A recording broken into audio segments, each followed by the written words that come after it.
Sir John Humphrey Tavish Davidson. This remarkable British military officer was born on the island of Mauritius in 1876. This is located directly east of Madagascar and was a very contested area at the time, a virtual hotbed of naval warfare in the fight to control shipping routes for many years. He graduated university in Britain at the age of 20 in 1896 and immediately entered the 1st Battalion of the King's Royal Rifle Corps as a second lieutenant in March of that year. In 3 years' time, he was a lieutenant in the Cape Colony, South Africa. During the Second Boer War, the coal mining town of Dundee in the district of Natal was a vital spot to the British Crown. The rail network depended on coal-fired steam locomotives to pull its cargo to and from the interior and the seaports.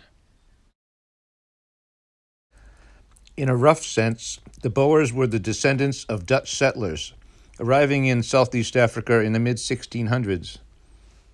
Intended as a way station for vessels of the Dutch East India Company, Cape Colony, as it was named, quickly became a settlement, and the company opposed this vehemently.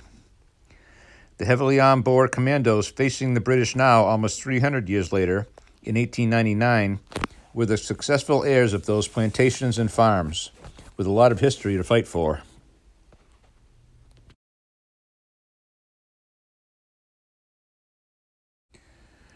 The might of the British military, including Davidson's own unit of the King's Royal Rifle Corps, was strategically placed in order to ensure Dundee's fuel production went on uninterrupted.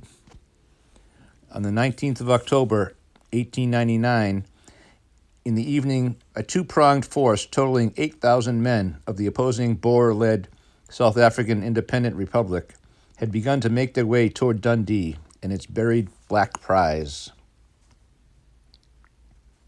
One half took up a place known as Impati Mountain, the other Talana Hill, where the Boers had, under enormous effort, taken to the top of the craggy slopes several German Krupp guns. When the sun had begun to signal the next day, a terrific barrage was let loose from the summit of Talana Hill. All of those projectiles, however, fell quite short of causing any damage.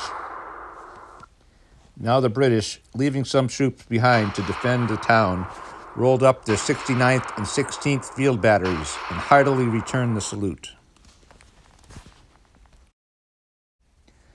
Under cover of the smoke and fire came the infantry, namely the Royal Dublin Fusiliers, to assault the hill under cover of a small wood, backed up by the King's Royal Rifle Corps and the Irish Fusiliers. Sighted by the hilltop Boers, they were plagued by a heavy rake of rifle fire.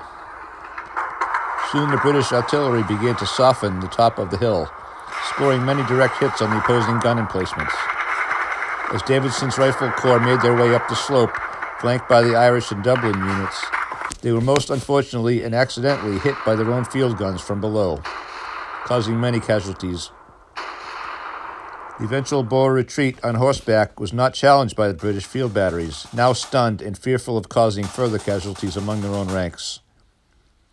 Although the Boers were repelled that day, the cost to the British Army regiments was appallingly high. 41 killed, 185 wounded, over 200 missing or captured. The South African Independent Republic had lost 23 men, 66 wounded, 20 missing. Hope you enjoyed this, my friends. Please stay tuned to the Touch Not channel. Like, share, and subscribe. Thank you.